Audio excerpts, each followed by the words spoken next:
Yes, you are watching as I'm on screen waiting for the Passaic Courthouse to come online. And I'm like, gee, let's speak about in this week's podcast all about the legal system and distilling, the history, the Great Rebellion against President George Washington, and of course George Washington and distilling. George Washington, our very first president and a true American hero, fought for the War of Independence. Yeah, actually, we're in Passaic. This is the route he took when he was in retreat from the British through the city of Passaic. He was a distiller, and being a distiller, he knew how difficult the art of distilling is and how much energy he had to go into it. So he said, out of the generosity of his heart, he's going to be the first one to ever make two different categories for distilling: a nano or micro craft distillery, it's Virginia, you can look up what they'll classify it as, and a mass production, give us a name, Jack Daniels distillery. And we're going to write different tax codes, as I'm sure you are thinking. Tax codes? Yes, you're going to be taxed one way, you're going to be taxed the other way. It's called excise tax, or as we distillers call it, the sin tax. Every time you distill and alcohol comes out of the whiskey still, before you even sell, they're like, break it down for us, how much you distilled, how much spirits, we're going to tax you accordingly. And it's a set price, irrelevant how much you charge for your spirits.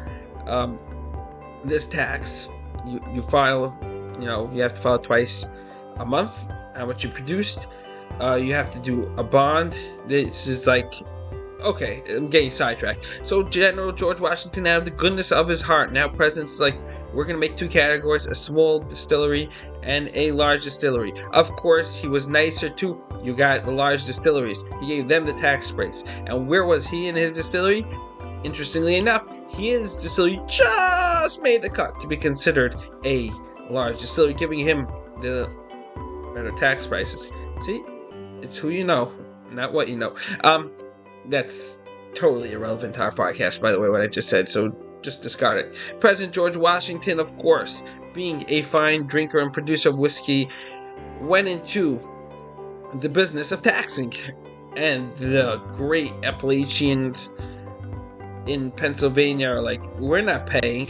Little do people realize that the heartland of American distilling, and when you heard the expression, go west, my son, go west, it wasn't referring to California, it was referring to West Pennsylvania. If you ever drive, you'll notice that the state of Pennsylvania never ends.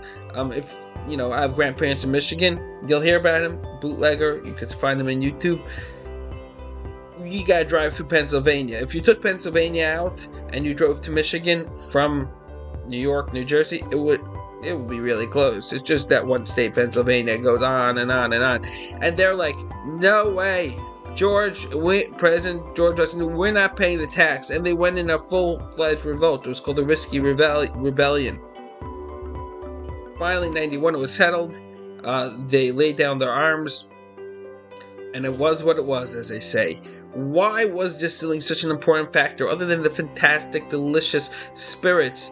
If you were a corn farmer or rye farmer, rye was most prevalent rye in Pennsylvania, you needed to protect those grains in some form, some commodity, some currency. At that point, the US dollar was obviously not the global currency. If at all, it was gold, it was silver. Every country minted. It wasn't always available.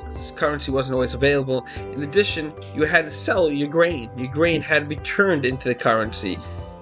Grain has a lifespan of a couple months before it starts rotting, before bugs come and enjoy a delicious lunch. So you have to figure out how to preserve it. The easiest way was distilling. Your wife could bake cakes, get you another 2-3 days. You distilled, you fermented the grains, you distilled it, and you got 30-40 years over there.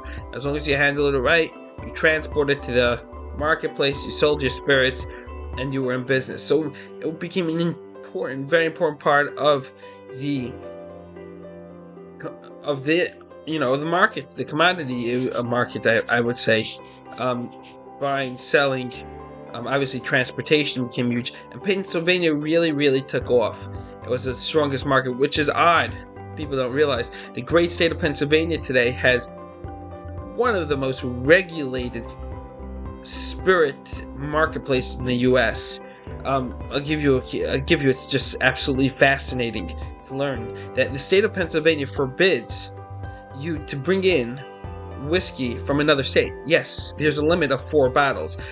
Why? Because the state regulates and actually is the only distributor in the entire state of Pennsylvania of whiskey, of spirits. Okay, so if you own a liquor shop, you are buying from the state. It's state controlled, state priced.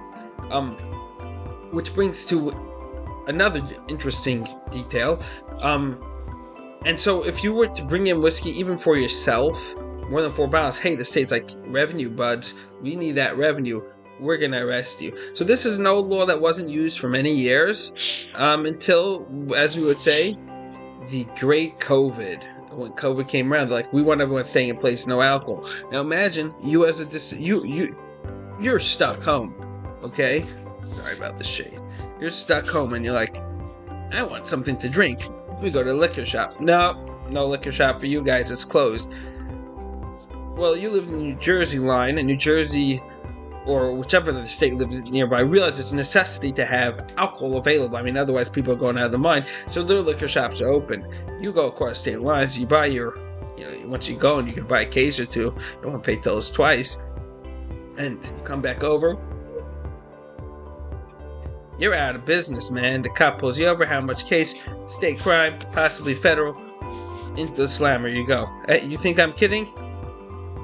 Google it. It was utilized. So the state regulates every step of the distilling process. Everything that comes in. They also regulate pricing, which is most states do. And it's called let's say there's a spirit that comes in. And by the way, just a side note, if you're a small distillery trying to go into Pennsylvania or another state, you got to pay more to bring into the state than the big distilleries. So we still have President George Washington's effect, as we would say, in place. Okay, so every time you bring a bottle to the state, there's price posting, how much you're going to charge for a bottle. There is label. There's a whole set of process and distribution. Big distributors get a break. Small distributors don't. Big distributors, if they have a bottle that everyone wants, the state of Pennsylvania does what they call the lottery. You enter to the lottery, you win the bottle, then they try to enforce it that you can't sell it, because most people that are in the lottery have no interest in the bottle. They want to make $20,000, $30,000 for the bottle they paid for $100. This is just an odd fact in Pennsylvania. So that was the early history of the United States of America on distilling. The next interesting part as we move forward is to the rum. The rum was the biggest industry, and it was used in the southern states, Virginia, and others, also as a form of currency. It would come, and as they would call the slave triangle, the Africans will sell other Africans to the Caribbean, because the Caribbean would make rum. The rum would then be sold to the United States and the United Kingdom, and it will continue round and round. The rum is very interesting. Again, just a Jewish source, and Passover is coming. The rum will be aged just like whiskeys and imported to the United Kingdom, and was sent a question: Jews don't drink anything with grains on Passover, or eat anything with grains that's leavened, that's fermented, if you want.